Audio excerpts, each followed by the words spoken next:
Мне сказали, что вы хотели посмотреть Юмэ. Вот, пожалуйста, я вам ее представил. Да, в отличной форме. ありがとうございます。元気ですね。 Спасибо большое. Она очень 改め действительно て今 бодрая. 回は非常にお忙しい中、日本テレビと Еще раз 読売 хотел 新聞 вас 社の поблагодарить за ご то, 招待 что, いただきまして несмотря ありがとうござい на ます вашу занятость, вы нашли время встретиться с газетой Юмиури и японским 私たちも телевидением. 犬を秋田犬をですね、 Это Юме, собачка из Акита. Мы очень рады видеть ее в бодром виде.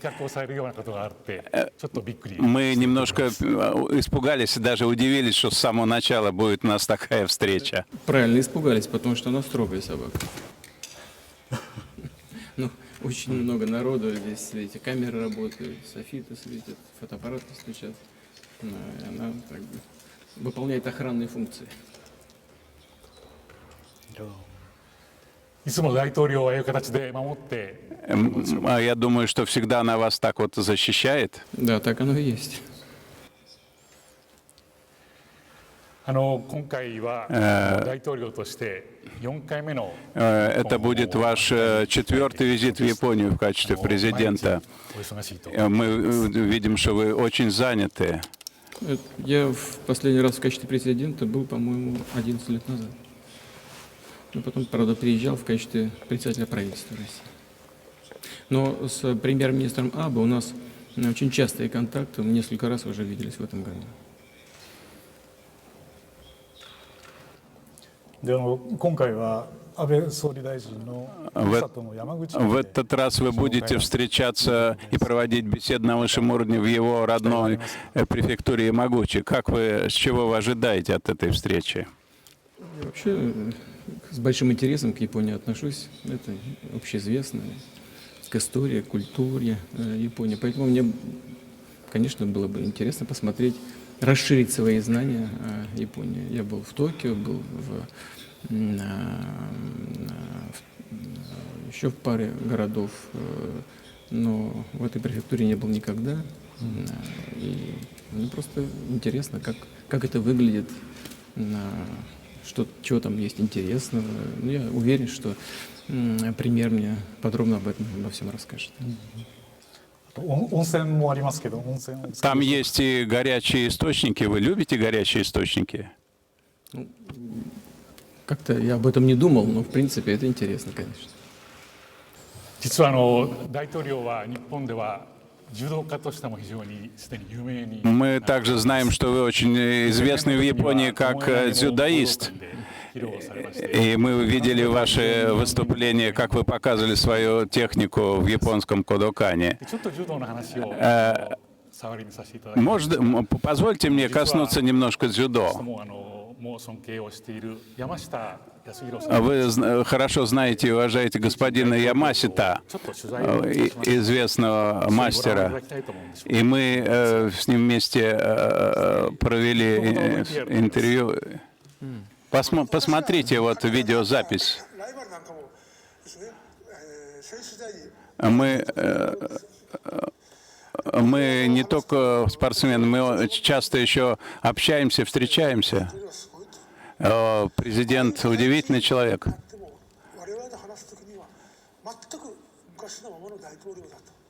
И когда мы с ним говорим, он совершенно, как всегда, вот такой, как я его раньше знаю.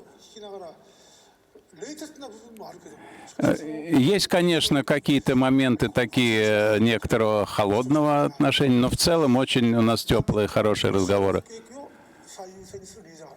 Конечно, он прежде всего преследует интересы России.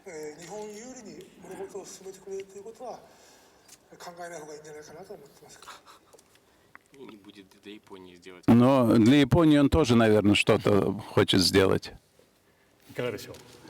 Как вам нравится это? Да, мне очень приятно это слышать. Господин Ямаси — это действительно признанный мастер не только в Японии, но и во всем мире, поэтому в известном смысле он и для меня пример великолепного спортсмена и очень хорошего человека. Дзюдо — это часть японской культуры уже, давно стало такой частью. И не случайно, мне кажется, этот вид спорта появился именно в Японии со всеми его, со всем его не только спортивным, но и философским содержанием. Поэтому вот это уважение к партнеру, уважение к старшему, как к тренеру прежде всего,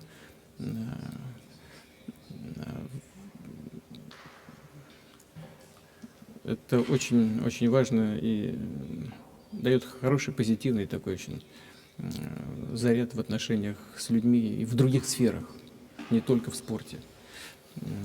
И я очень доволен, что судьба сложилась именно таким образом, что еще в детстве я занялся этим замечательным видом спорта. Это, безусловно, то, что называется первая любовь. Я люблю заниматься и другими видами спорта, и нагорными лыжами, и плавать люблю, и вот сейчас учусь играть в хоккей на льду с шайбой. Но дзюдо — это, безусловно, часть моей жизни, очень большая часть. И я очень доволен, что именно с этого начались мои занятия спортом, такие регулярные и серьезные. Так что из-за этого я тоже Японии очень благодарен. В 2000 году в Ходокане вы, по-моему, тогда бывали. А вы будете посещать в этот раз? Я, честно говоря, даже не знаю, входит ли это в программу визита. Но если время будет, с удовольствием бы заехал в Ходокан. Ходокан — это для любого человека, который увлекается дзюдо, любит дзюдо, это особое место. Ходокан в значительной степени законодатель мод в этом виде спорта. Из этой школы вышли выдающиеся мастера. И это в известной степени для дзюдоистов это Мекка. Конечно, если время будет, с удовольствием заеду.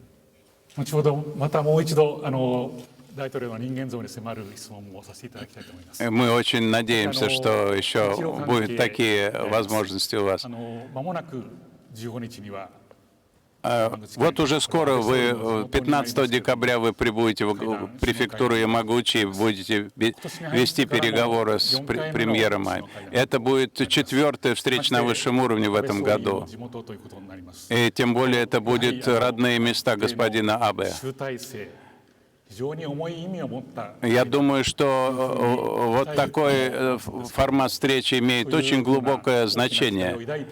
И мы очень большие надежды на это. Как вы на это смотрите? Мне кажется, что встречи на высшем уровне вообще, в относительно неформальной обстановке всегда полезны. И есть основания ожидать, что мы продвинемся в решении тех вопросов, над которыми будем работать. Вот я помню свое самое первое знакомство с Японией. Я работал еще в Петербурге и был заместителем мэра. Вдруг неожиданно генеральный консул Японии в Петербурге пришел ко мне в кабинет и сказал, что Министерство иностранных дел Японии хочет пригласить меня в Японию. Я очень удивился, потому что к Японии не имел никакого отношения, кроме того, что занимался борьбой дзюдо. И вот тогда была возможность съездить и в Токио, и в пару других городов. И, вы знаете, столица везде столица. Официоз, определенный протокол. В провинции всегда легче разговаривается, легче складываются разговоры. Так что я надеюсь, что в родных местах господина премьер-министра обстановка будет такая, которая настроит нас на откровенный, очень предметный и, надеюсь, результативный разговор. В этом году исполняется 60 лет с подписания совместной декларации, которую тогда подписывал между Японией и Советским Союзом наш премьер Хатояма. Это своеобразный памятный год для нас. То есть это важный год. И японский народ 期待もしているわけです в этот год, конечно, ждет чего-то особого. してもよろしいんでしょうか。 Как вы думаете, может он ждать этого чего-то особого? Вы знаете, ведь вы сейчас вспомнили про 60 лет и подписание декларации. И, кстати говоря, это 60 лет восстановления дипломатических отношений. Но отношения между Японией и Россией имеют гораздо более глубокие корни. Мы в целом имеем дипломатические отношения в течение 150 лет.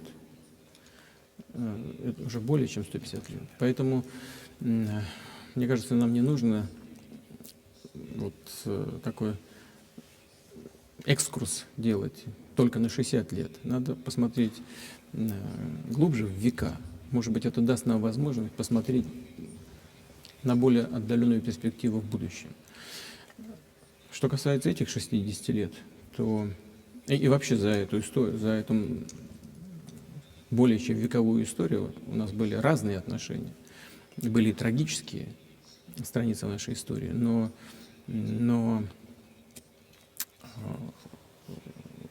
начиная вот с 1956 года, когда мы восстановили дипотношения, у нас, к сожалению, до сих пор нет такой базовой основы, на которой мы могли бы строить отношения, соответствующие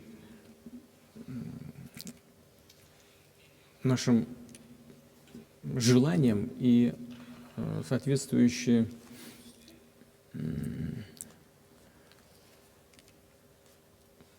тому, что востребовано на сегодняшний день в плане двустороннего взаимодействия.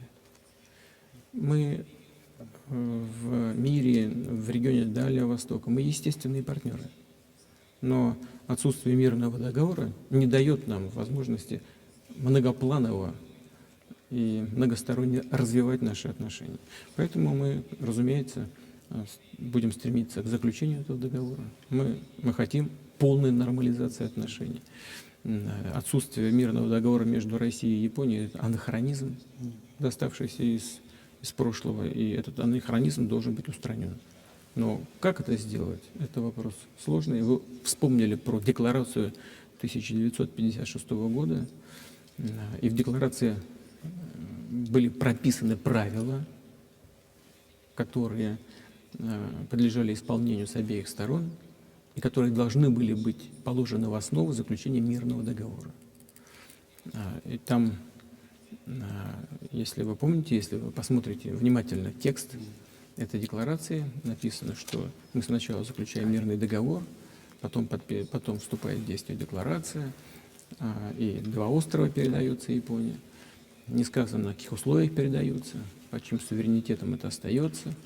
Но, тем не менее, вот такой документ был подписан, но он был не только подписан, он был ратифицирован как Верховным Советом СССР, то есть парламентом тогда Советского Союза, так и парламентом Японии. Но после этого японская сторона заявила о том, что она эту декларацию выполнять не будет. А позднее и Советский Союз тоже заявил о том, что декларация не может быть исполнена в одностороннем порядке, только Советским Союзом. Но в 2000 году тогдашний премьер Японии обратился ко мне с просьбой вернуться к этому процессу, к этому разговору, к этим переговорам. Кстати говоря, на основе декларации 1956 года. Я согласился. Вот с тех пор мы ведем диалог на этот счет. Но не могу сказать, что наши японские партнеры и друзья остаются как раз в рамках этой декларации 1956 года. Но, мне кажется, предвосхищать наши переговоры с господином премьер-министром слишком рано, но мы, разумеется, рассчитываем на то, что будем двигаться вперед. Вы правильно так, я понял, что вы так говорите. Конечно, совместная декларация является основа наших отношений, это понятно. А вот потом, включая 2000 год, Вы с очень многими премьер-министрами обсуждали эти вопросы. И премьер-министр Абе, и он считает, что необходимо заключать мирный договор на основе решения принадлежности 4 островов. И вот в течение этого года вы очень энергично вели переговоры на эту тему. И в Нью-Йорке, начиная с прошлогодней встречи в Нью-Йорке, и в этом году уже в Сочи, потом в Владивостоке и в Лиме. И вы только один на один много вели переговоры. И очень большое время уделили этой вопросу. И очень энергично проводили эти вопросы. И сейчас, в настоящее время,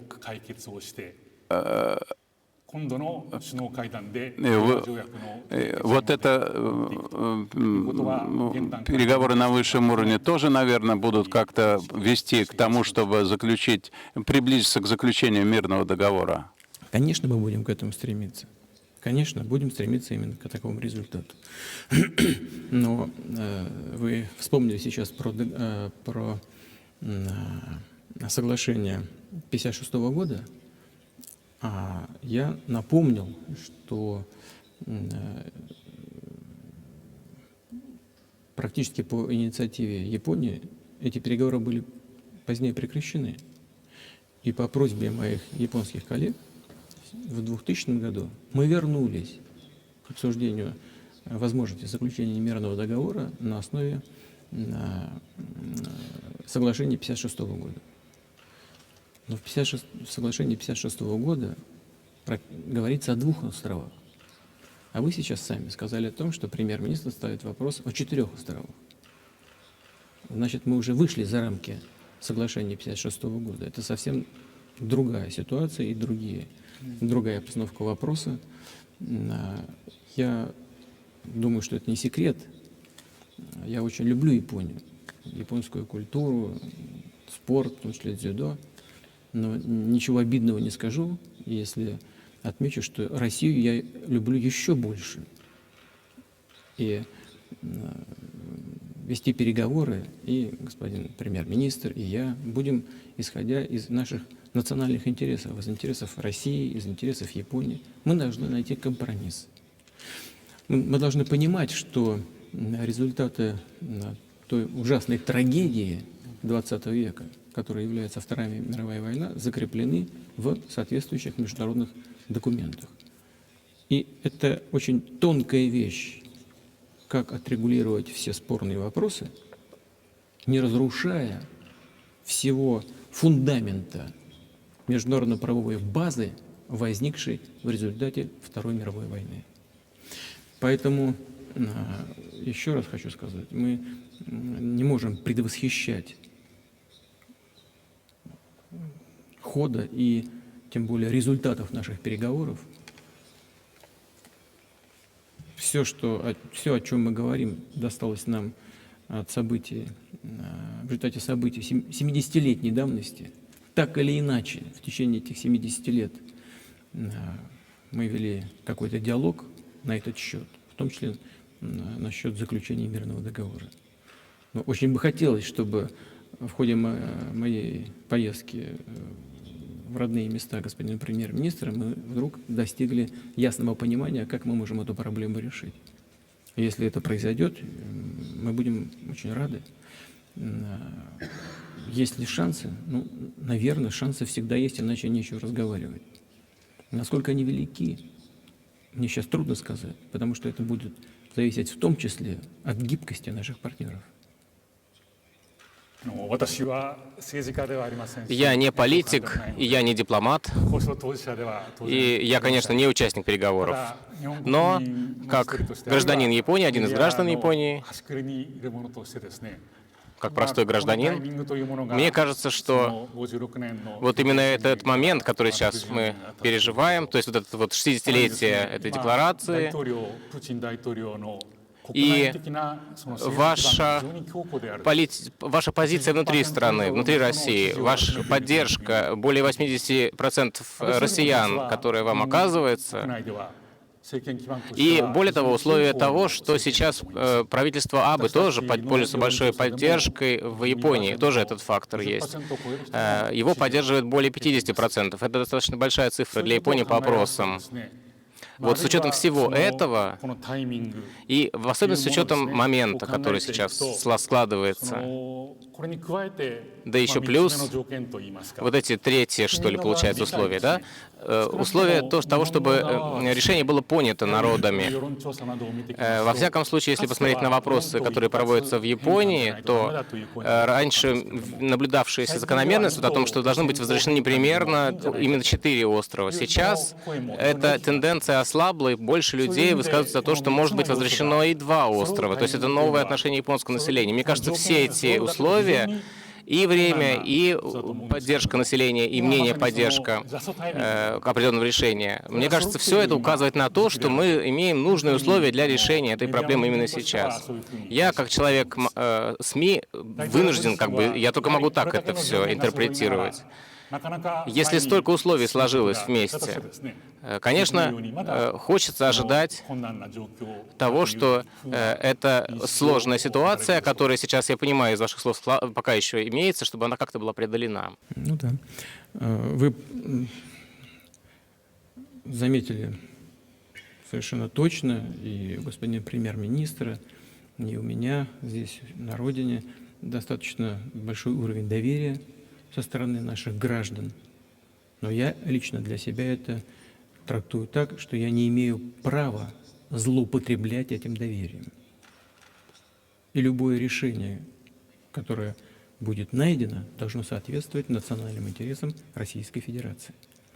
Но в наши интересы, в интересы Российской Федерации, входит не в последнюю очередь нормализация отношений с Японией. Вот весь комплекс, который будет предложен для решения, весь комплекс, связанный с нормализацией наших отношений, с тем, что за этим последует, за этой нормализацией, это целый большой набор вопросов, которые должны быть обсуждены и по которым должны быть приняты решения. Причем это решение должно быть практического характера. Ведь мы, допустим, с господином премьер-министром много говорили, и очень правильно, я считаю, говорили о создании атмосферы доверия, дружбы между двумя странами и народами.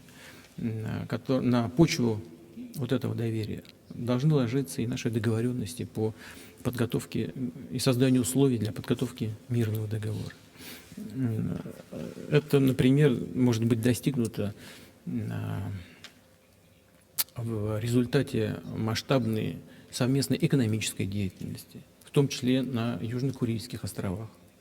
Это может быть достигнуто в результате решения вопросов чисто гуманитарного характера, например, беспрепятственной безвизовых поездок бывших жителей Южно-Курильских островов к местам своего прежнего проживания, посещения кладбищ, своих родных мест и так далее.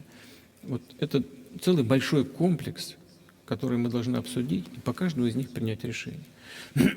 Но вот смотрите, мы ведь не отказывались после возобновления переговорного процесса в 2000 году о том, чтобы последовательно вести дело к заключению этого мирного договора. Но в какой-то момент, несколько лет назад, Япония в одностороннем порядке сама прекратила эти переговоры и отказалась от контактов с нами.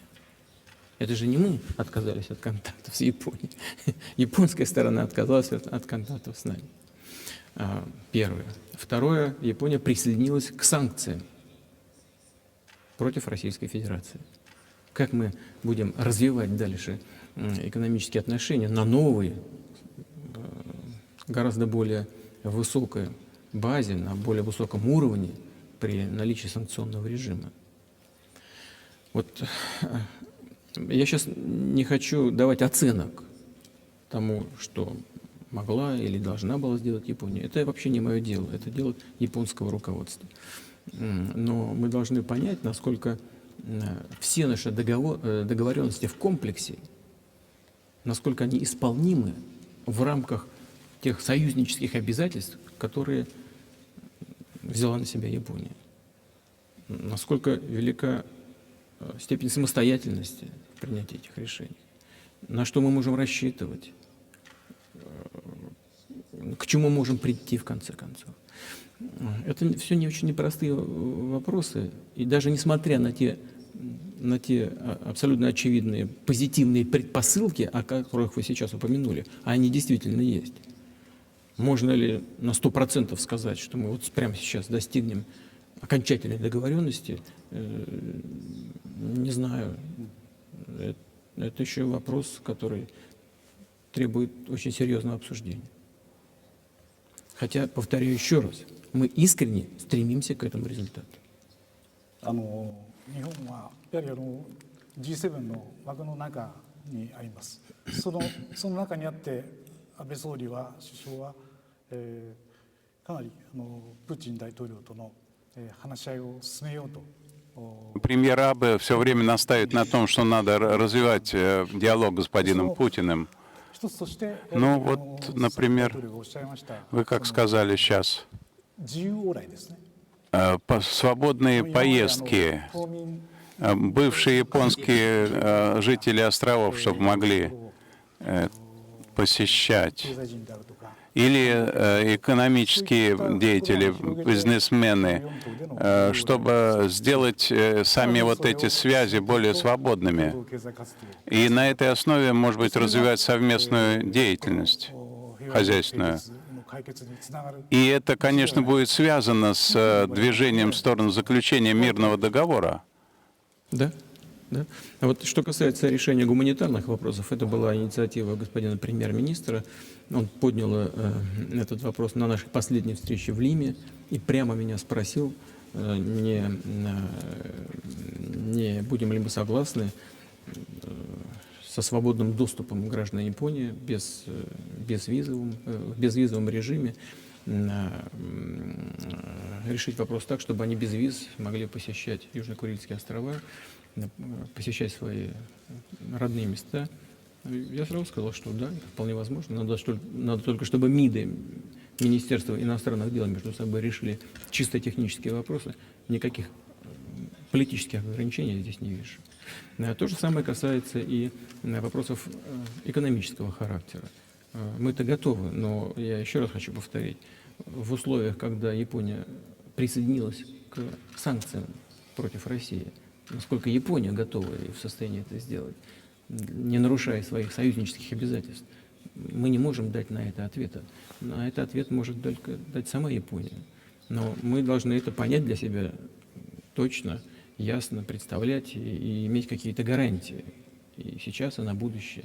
Вот смотрите, мы из другого региона приведу вам пример.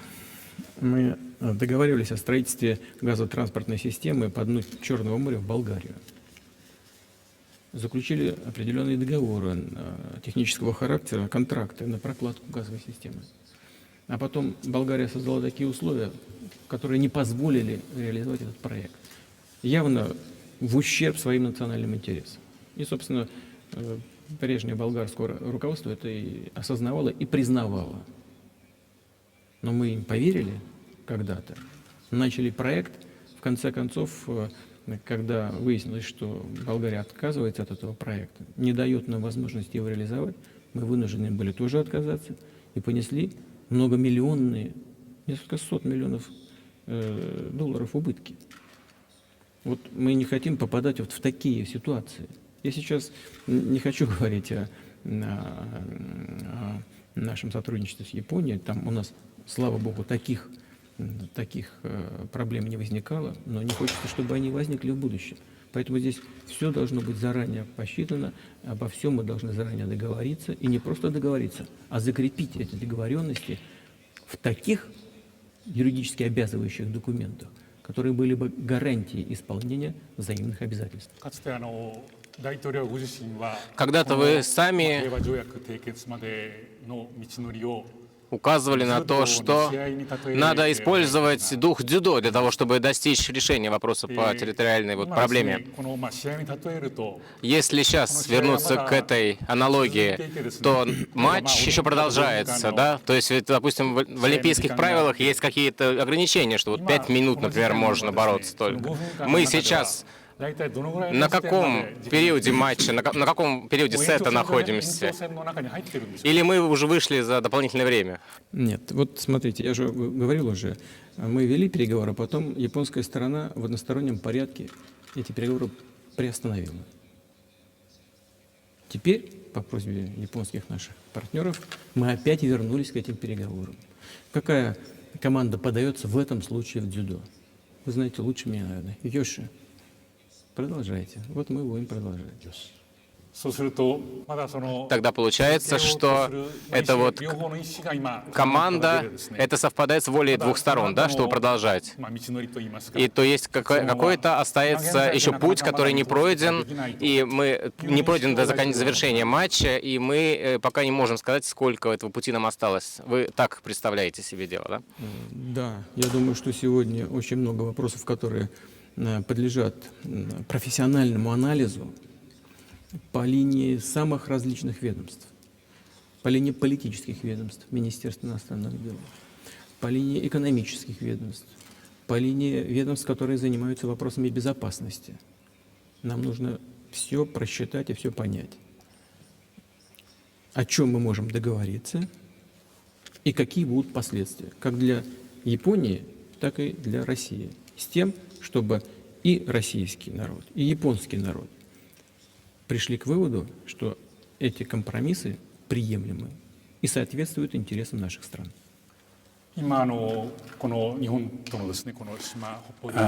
Сейчас эта проблема в Японии. В России считается, что это единственная проблема, которая мешает. С других нет территориальных проблем у России, кроме как вот этой проблемы с Японией. Мы считаем, что у нас вообще нет никаких территориальных проблем. Это Япония считает, что у нее есть территориальные проблемы с Россией. Мы готовы на этот счет разговаривать. Но, как мы понимаем, на высоком уровне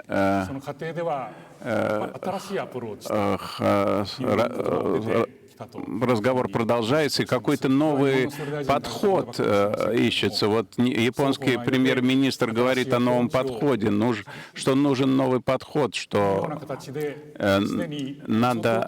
И в этом плане уже в определенной степени продвигается разговор. Есть продвижение, мы так из себя это понимаем, мы так представляем. Как вы... когда мы слышим ваш разговор, вроде получается не совсем так. То есть такого продвижения еще пока нету. У меня такое впечатление возникло. Это не ошибаюсь я? И да, и нет. Продвижение есть в том смысле, что господин премьер-министр предложил, наметил направление движения к достижению мирного договора и к решению вопросов, связанных с территориальными проблемами. А что он предложил? Он предложил создать обстановку доверия и сотрудничества. Я думаю, что по-другому вряд ли себе даже можно представить, что мы можем выйти на заключение этих документов, подписание этих документов, о которых мы говорим, без того, чтобы доверять друг другу и сотрудничать. Это просто невозможно себе даже представить. Поэтому мы с этим согласны. И в этом смысле продвижение вперед, безусловно, есть. Ну, например, господин премьер-министр предложил выйти на новый уровень экономического взаимодействия, предложив 8 направлений сотрудничества в самых важных, интересных и для нас, и для Японии областях взаимодействия. Он же, господин премьер-министр, обратил внимание на необходимость решения вопросов гуманитарного характера. Ну вот об одном из этих вопросов мы уже упоминали. Безвизовое посещение гражданами Японии вот этих Южно-Курильских островов. Есть и другие направления. Ну, например, скажем, область культуры. чрезвычайно важная вещь. Вот мы все время возвращаемся к спорту, к дзюдо, ну, потому что я этим занимаюсь, да? Но ведь кроме этого есть еще и сфера культуры. Каждый год практически в Японии проходят те или иные мероприятия, связанные с Россией. Вот в следующем году мы собираемся провести там целую серию мероприятий, которые хотим назвать «Русские сезоны». Свыше 40 различных мероприятий, причем думаем делать это в разных городах. Интерес к японской культуре в России не меньше, чем в Японии к русской. Я вас уверяю, мы просто с большим уважением и интересом относимся к истории, к Японии, истории японского народа, к культуре такой самобытной. У нас огромный интерес в России это вызывает. Вот все вот это вместе, если все это мы будем делать, реализовывать, можно поговорить и нужно говорить о совместных усилиях в направлении обеспечения международной безопасности. И не только в регионе Дальнего Востока. Разве нас не беспокоит расширение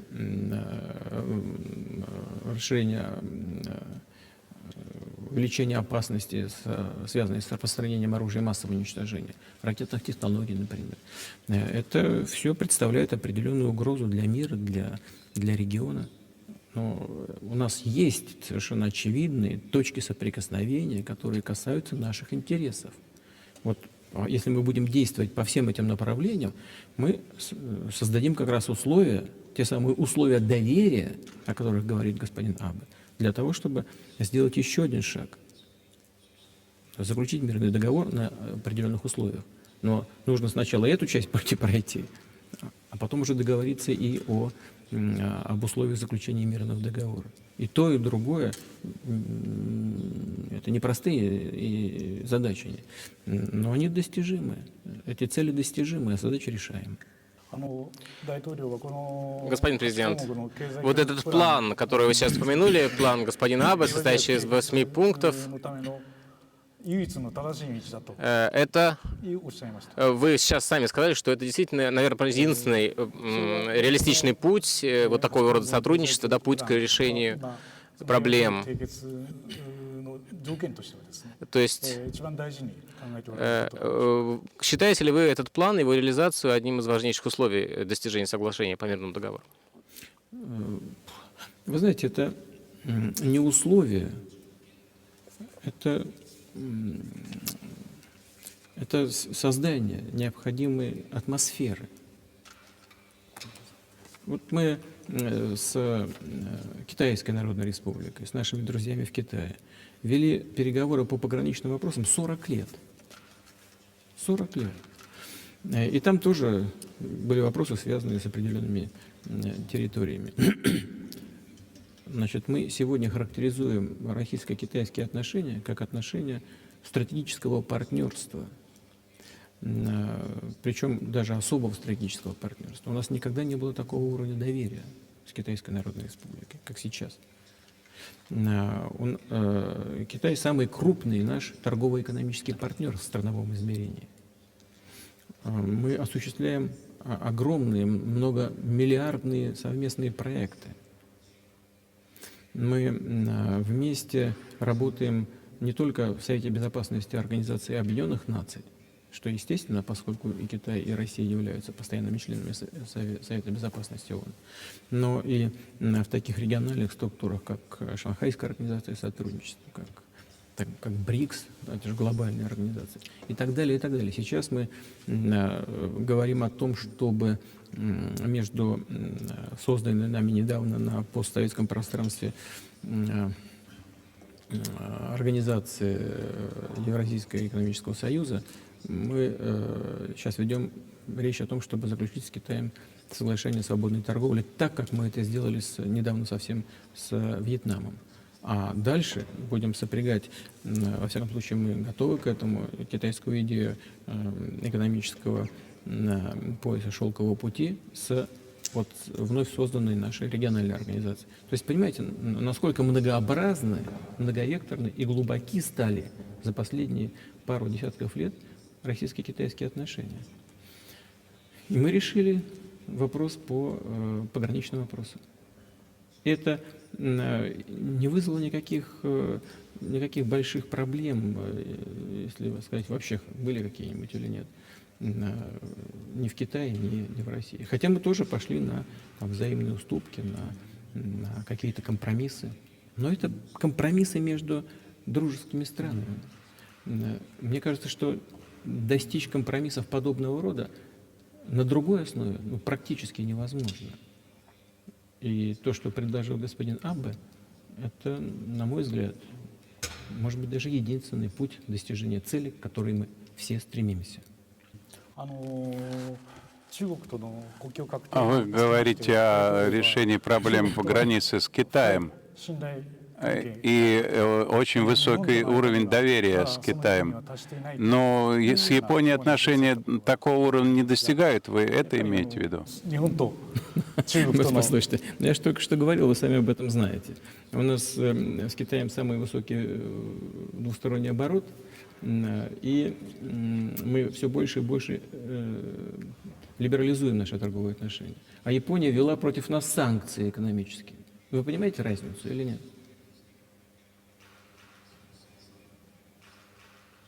Почему? Значит, в результате событий на Украине или в Сирии, где Япония и японо-российские отношения, где Сирия и события на Украине. Значит, есть какие-то обязательства союзнической Японии. Мы относимся к этому с уважением. Но нам нужно понять степень свободы Японии. И на что Япония сама готова пойти. Вот надо с этим разобраться. Это вопросы не второстепенного характера. В зависимости от того, что мы будем планировать как базу для, в конечном итоге, подписания мирного соглашения. Вот разница между тем, что мы имеем сейчас в российско-японских и российско-китайских, скажем, отношениях. Я здесь не хочу ничего противопоставлять, просто вы меня сами спросили об этом, о том, о чем идет речь. Вот об этом речь идет о том, чтобы создать атмосферу доверия. Господин президент, вот вы еще упомянули о комплексном пакете мер, который необходим нам. Одним из таких направлений, вы тоже об этом уже упомянули, могла бы стать совместная экономическая деятельность. Мне тоже так представляется. Вот в отношении этой совместной экономической деятельности, как вы себе представляете ее? Ну, например, один из вариантов — это, может быть, на всех 4 островах, о которых вот идет речь, или, например, на части из 4 островов. Допустим, там будет создана какая-то экономическая особая зона. И вот там могло бы осуществляться такое взаимодействие. Вот какой у вас в голове образ этого экономического сотрудничества имеется, когда вы о нем говорите? Вы знаете, ну, во-первых, на мой взгляд, нам нужно в широком смысле улучшать наши торгово-экономические связи. За последние 2 года они, к сожалению, очень потеряли в объемах товарооборота между Россией и Японией. И нужно сделать все для того, чтобы восстановить прежний уровень, хотя бы восстановить, и увеличить его, двигаться дальше.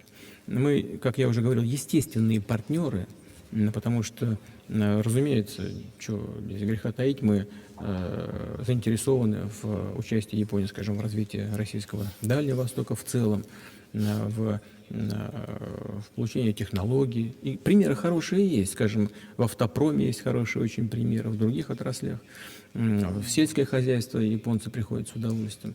Надеемся, кстати говоря, что Япония откроет свои рынки для экологически чистой мясной продукции российского производства. У нас много интересных направлений в энергетике. 9% нефти и газа, потребляемого Японией, ваша страна получает из России. И есть еще перспективы развития. Сахалин-1, Сахалин-2 работают активно. 70, даже больше, 75%, по-моему, всего продукта, производимого на этих заводах, направляется в Японию по долгосрочным контрактам. Есть планы строительства 3-го завода. Сейчас реализуются планы участия японских партнеров на севере России, на полуострове Ямал. У нас есть над чем работать, и это перспективно, масштабно. Что касается островов на Южно-Курильской гряды, то здесь разные варианты возможны. Мы готовы рассмотреть совместную работу и на одном острове, и на двух, и на трех, и на четырех. Важны условия, но условия должны быть максимально либеральными. Об этом говорит премьер-министр Абе, и я с ним согласен. А какое будет юридическое оформление этой деятельности? Это будет российская зона или японская, или какая-то совместная? Как организовать юридическую базу этого? Есть же несколько каких-то способов и вариантов. Как вы сами думаете, что вы думаете об этом? Я думаю, что японцы очень творческий и очень умный народ. Вот вы сейчас продемонстрировали как раз блестящий пример такого подхода к дискуссии. Поставили вопрос о том, что хозяйственная деятельность может развиваться на островах, суверенитет над которыми будет осуществлять Япония. Но если будет это так с первого шага, то тогда второго шага не нужно, потому что вопрос можно считать закрытым. Мы так не договаривались. Мы договаривались сначала решать вопросы политического характера принципиально, а потом уже решать вопрос, там, скажем, о заключении мирного договора. Или то и другое вместе, но при понимании того, что автоматически, только нарисовав планы возможного совместного сотрудничества, мы не можем и просто не в состоянии будем решать вопросы, связанные с заключением мирного договора и с его основой, решением вопросов территориального характера. Поэтому это предмет очень тщательных, взвешенных и предметных профессиональных переговоров.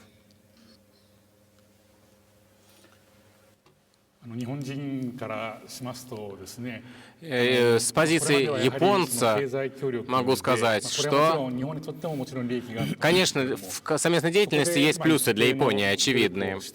И, допустим, сделав какие-то продвижения на этом треке, наверное, имело бы смысл как-то продвинуться в решении нам интересной проблемы с территорией. Это, я думаю, что такие надежды, такие ожидания есть у многих японцев. Вы, господин президент, сами тоже говорили о том, что Декларация 1956 года — это единственный законодательно оформленный документ между двумя странами, где указывается путь к решению проблем, к решению нашей проблемы. И там написано, что действительно Шикотан и Хабамай будут переданы Японии впоследствии. И в отношении как раз вот передачи, в отношении смысла, определения, дефиниции вот этой передачи, да, то вы как раз сейчас нам сказали, что есть разные трактовки здесь. Могут быть трактовки в отношении того, под чьим суверенитетом это может производиться.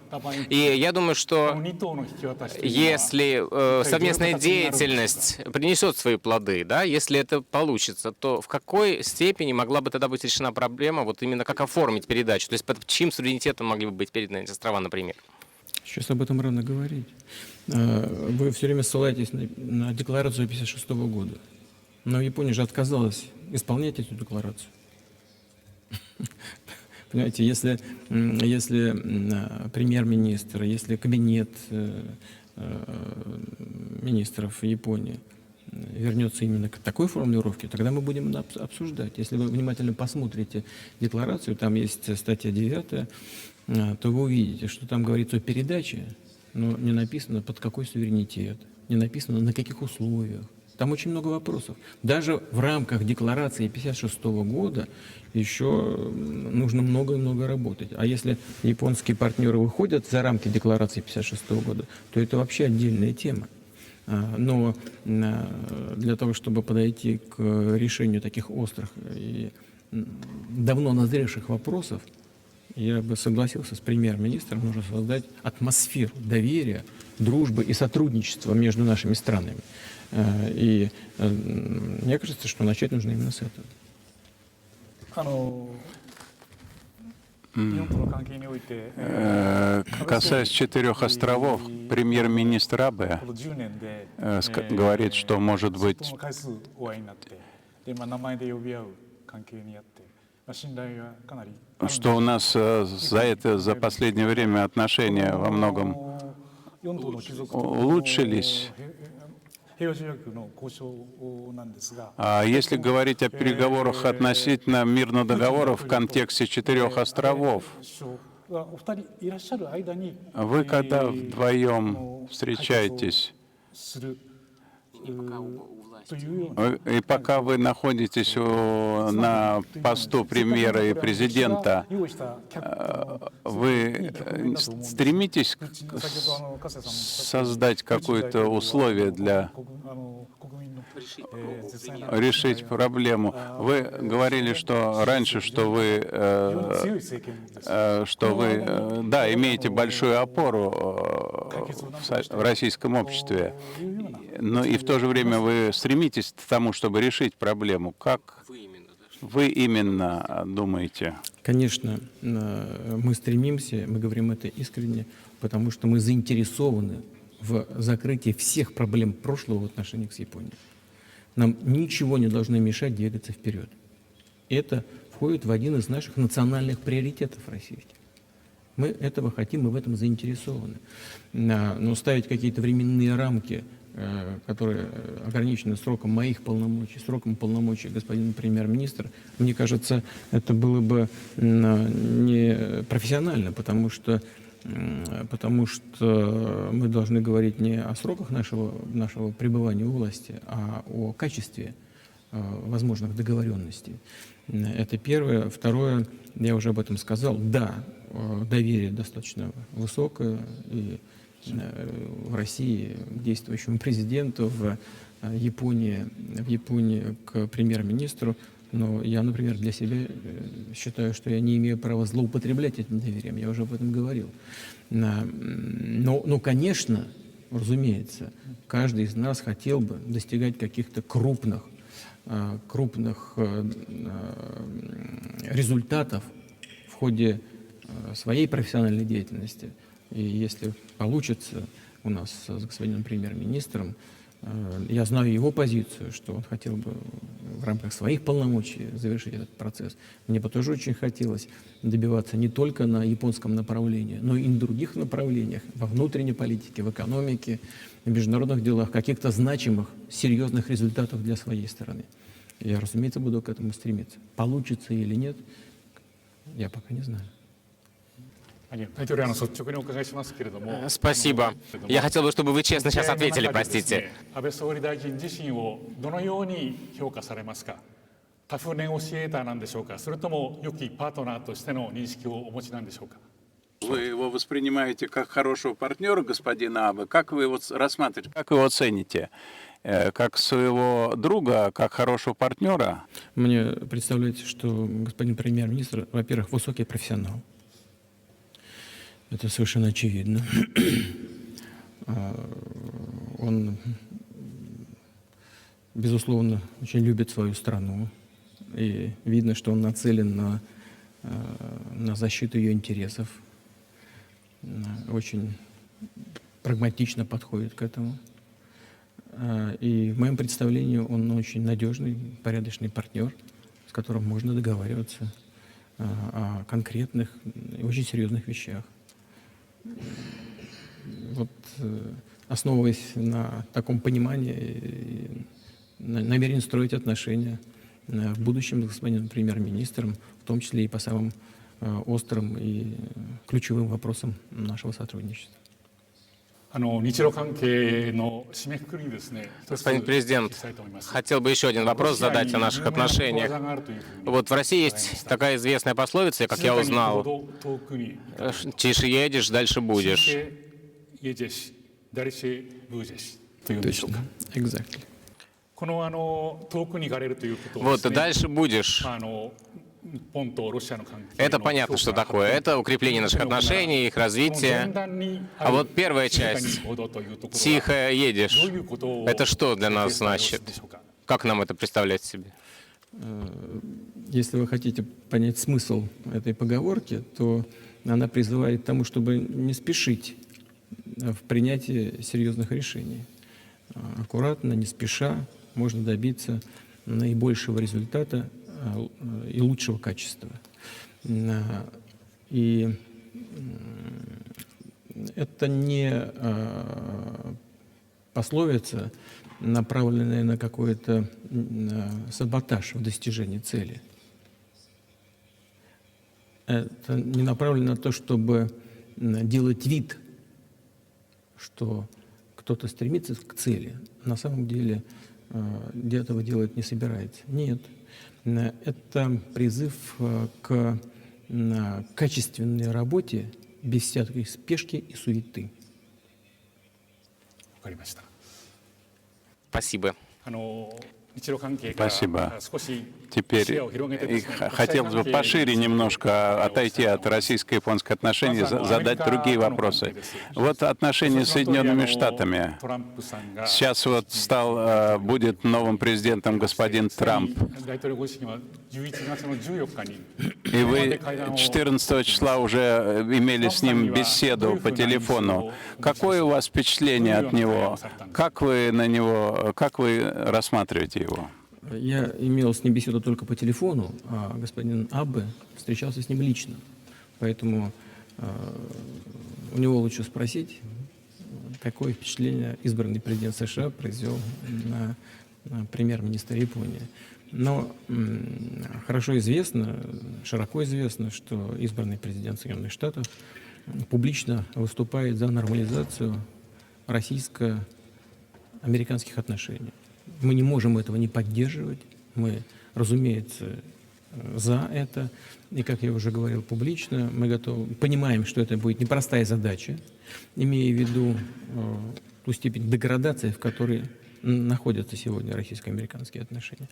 Но мы готовы пройти свою часть пути.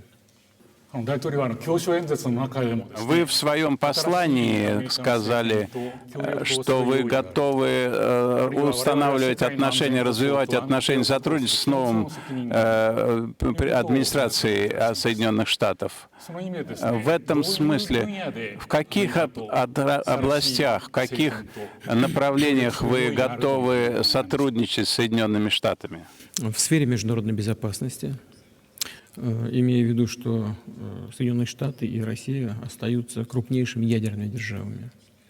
Мы вместе готовы бороться за укрепление режима нераспространения оружия массового уничтожения и средств их доставки. Мы готовы вместе работать и гораздо более плотно, чем было до сих пор, над решением проблемы борьбы с терроризмом, международным терроризмом. И здесь, безусловно, у нас есть много возможностей. Если бы мы объединили свои усилия некоторое время назад, то тогда многих проблем, с которыми мир столкнулся сегодня, на мой взгляд, удалось бы избежать. И во всяком случае они не приобрели бы такого острого характера, как многочисленные террористические акты и жертвы этих террористических актов во многих регионах мира, в Европе, в тех же Соединенных Штатах, у нас.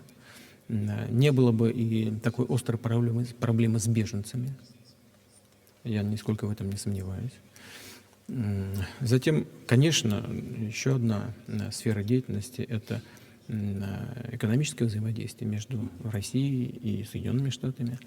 Ну вот сейчас, допустим, уже известно, что мы провели крупную приватизационную сделку одной из наших крупнейших нефтегазовых компаний, компании «Роснефть», которая продала консорциуму, состоящему из суверенных фондов Катара и одной из крупнейших мировых трейдерских фирм «Глинкор», 19,5% своих акций. Мы знаем точно совершенно, что американские компании, так же как, впрочем, и японские, проявляют огромный интерес к сотрудничеству в нефтегазовом секторе России, к совместной работе. Это имеет огромное значение для мировых энергетических рынков и напрямую будет отражаться на всей мировой экономике. Мы считаем, что мы могли очень многое сделать в работе по нейтрализации региональных конфликтов. И, допустим, продолжить совместную работу в космосе уже в мирных гражданских целях. Кстати говоря, и Япония тоже, как известно, достаточно активно работает в сфере пилотируемой космонавтики в рамках международного проекта МКС.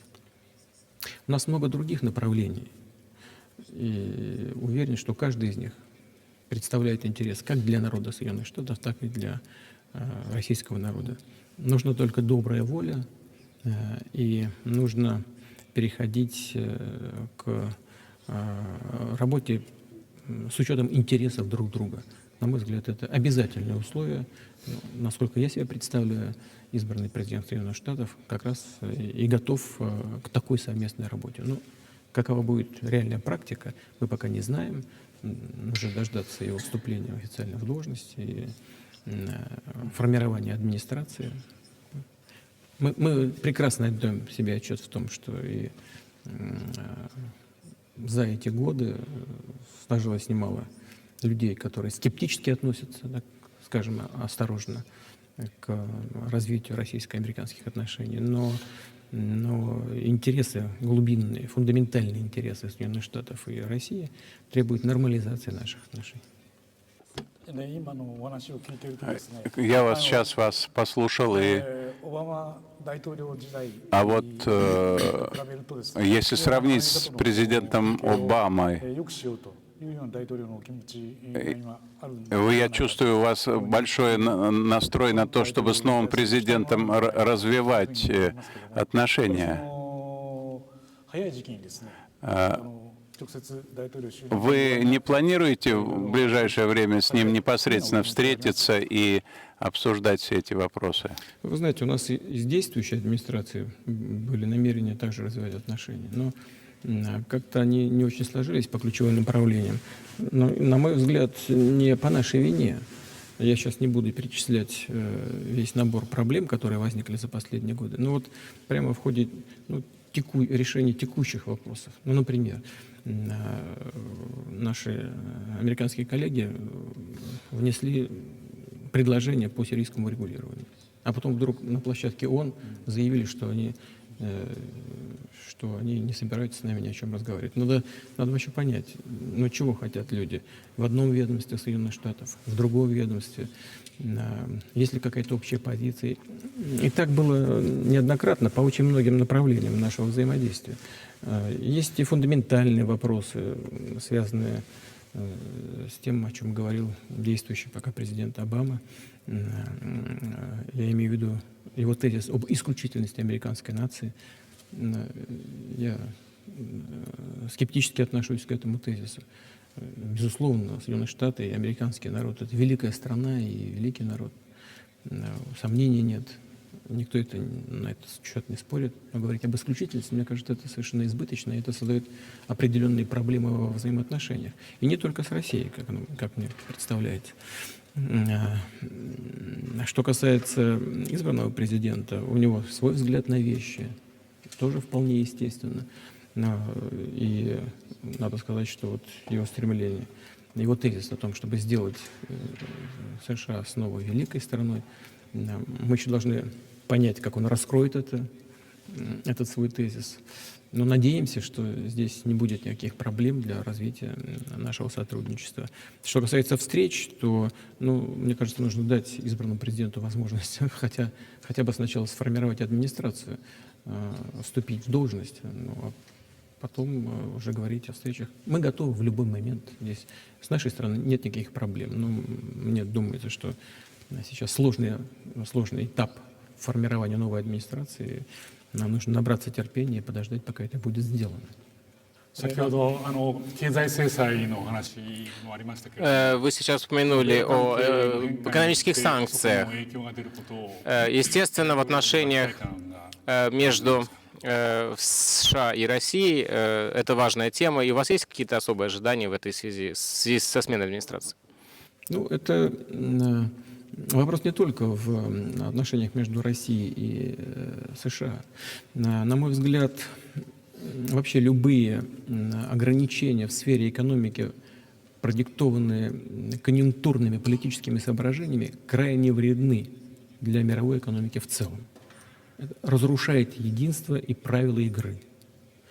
И вот совсем недавно мы в Лиме в рамках АТЭС говорили об этом. Практически все лидеры, представленные на этой площадке АТЭС, Азиатско-Тихоокеанского региона, стран, расположенных по берегам Тихого океана, говорили об одном и том же, о том, что мы переживаем очень острый кризис мировой торговли, международной торговли, в том числе связанный с ограничениями на рынках отдельных стран. Но это в том числе и результат использования политических инструментов в конкурентной борьбе, либо просто для достижения политических целей с помощью экономических рестрикций. Это один из элементов, который нарушает мировой экономический порядок, сформированный когда-то в значительной степени самими Соединенными Штатами на заре создания Генерального договора о тарифах и торговле, а затем преобразованный во Всемирную торговую организацию. Ну вот создание Тихоокеанского партнерства или создание Атлантического партнерства. Вот у нас возникают определенные тревоги по поводу того, что это делается в обход Всемирной торговой организации, поскольку в рамках этой организации не удается добиться компромиссов с развивающимися экономиками. Хорошо ли это? Думаю, не очень. Если будет такое сепарирование мировой экономики на замкнутые экономические блоки, то достаточно сложно будет добиваться единообразного понимания и применения международных правил экономической деятельности и мировой торговли. Поэтому мы-то выступаем за то, чтобы эти правила были универсальными. И если уж региональные объединения создаются, чтобы они действовали на базе норм Международной торговой организации и на базе ВТО, Всемирной торговой организации. Вот мы исходим из этого, ну а как будет складываться в ближайшее время, когда будет сформирована новая администрация, мы пока сказать не можем. В ближайшее время это покажет. Надо нам потихонечку заканчивать, а то мы с вами так до утра будем разговаривать. Хотя мне с вами приятно разговаривать, но до утра, наверное, вас не стоит утомлять. Хорошо. ロシアのどうですか。中国のお話をちょっと。Вы немножко говорили о Китае. Я хотел бы вернуться к этой теме. Пожалуйста. Вы говорите, что эти отношения находятся на очень высоком уровне и в экономическом плане, и в политическом. Так оно и есть. であと12月1日の年次協調の中でもですね、関係のある国を挙げられて一番先に中国を挙げられて。 Вы вот в послании, когда упоминали страны, вы упомянули первым Китай, насколько я помню, потом Индия, потом Япония, потом уже США. То есть сейчас, очевидно, по вашему мнению, Китай действительно это главный партнер России. Мы правильно понимаем ситуацию? Это действительно так? Абсолютно так и есть, конечно. У нас ведь с Китаем самый большой торговый оборот. В страновом измерении, я уже говорил об этом, торговый оборот с Китаем самый большой в России. Первое. Второе, у нас очень крупные совместные проекты, которые мы осуществляем в сфере атомной энергетики, в логистике, в машиностроении, в торговле в целом. У нас в авиации хорошие проекты совместные, в вертолетостроении, в авиастроении. Мы думаем о возможности сотрудничества и сотрудничаем в космосе активно, в двустороннем плане. Есть хорошие здесь перспективы. Но и у нас уровень политического доверия очень большой. Мы очень часто у нас близкие позиции по основным международным проблемам, или даже, как дипломаты говорят, эти мнения совпадают. мы занимаем достаточно часто общую позицию по ключевым вопросам современной повестки международной, современной международной повестки дня. У нас очень тесные гуманитарные контакты, молодежные обмены большие, образовательные, региональные контакты очень большие. И они все развиваются и развиваются. Мы расширяем и улучшаем инфраструктуру наших отношений. Ну вот вы наверняка слышали, что Китай намерен принять участие в строительстве скоростной железнодорожной ветки между Москвой и городом Казанью в Поволжье России, в центре России. А затем мы планируем дальше продвигать этот проект и в Казахстан, и дальше в Китай. У нас в области регионального сотрудничества там и дороги строятся, и мосты строятся, совсем недавно ввели в строй. Объем регионального сотрудничества постоянно растет. Поэтому мы с полным основанием можем говорить, и я отмечаю это с большим удовлетворением, что с Китаем у нас сложились по-настоящему дружеские отношения. И в очень многих ключевых направлениях, без всякого преувеличения, стратегические отношения, которые носят стратегический характер. Как мы говорим, стратегический характер привилегированного партнерства. Хотелось бы вернуться к международной обстановке. Сейчас очень много популизма, и вы упомянули об этом тоже в своем выступлении. Хотелось бы ваши соображения на этот счет услышать. Ну, какие могут быть соображения? Но популизм в политике всегда представляет из себя большую опасность, потому что дезориентирует людей, вселяет избыточные ожидания, либо наоборот настраивает на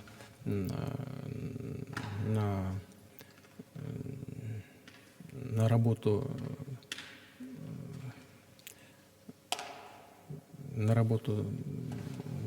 по достижению целей, которые, безусловно, не являются приоритетными, либо попросту недостижимыми. Это работа в холостую, либо во вред. Поэтому ничего хорошего в популизме нет. Если вы хотели услышать вот мое мнение по этому поводу, вот, пожалуй, оно такое. Это, как правило, делается, исходя из сиюминутной политической конъюнктуры теми, кто не задумывается о последствиях, кто не думает на шаг вперед, не хочет думать и не собирается исполнять своих обязательств.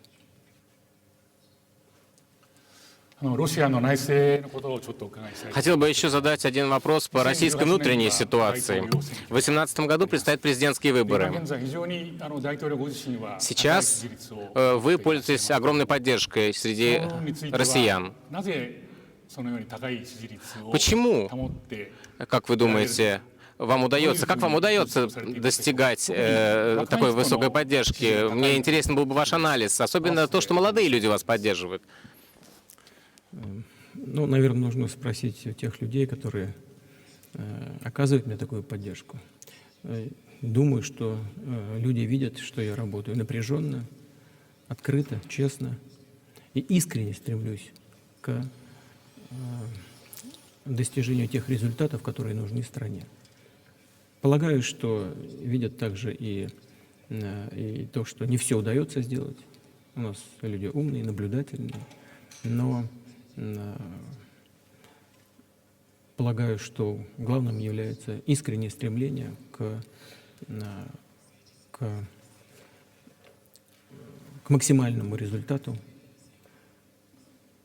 к тому, чтобы страна чувствовала себя в большей безопасности, а люди жили лучше. Я действительно стараюсь работать именно так. И я очень благодарен гражданам России за такое отношение к моей работе, за поддержку, потому что без такой поддержки работать было бы невозможно. У вас есть кто-нибудь среди японцев, которого действительно уважаете? Конечно, да, который повлиял на вас, господин Ямада, например. Дзигаро Кано, конечно.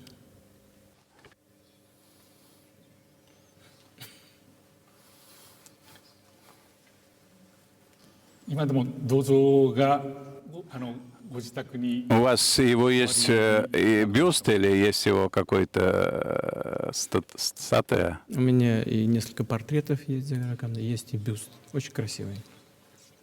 К сожалению, он у меня не здесь, а я бы вам показал, продемонстрировал. Он у меня дома, в резиденции, где я живу постоянно. Очень хорошая работа, очень высокого качества российского автора, на которой изображен не просто волевой, но думающий и добрый человек. 柔道は哲学だという言 Вы 葉がговорили, да, уже, что дзюдо — это и философия. Я вижу, что это видно по вам.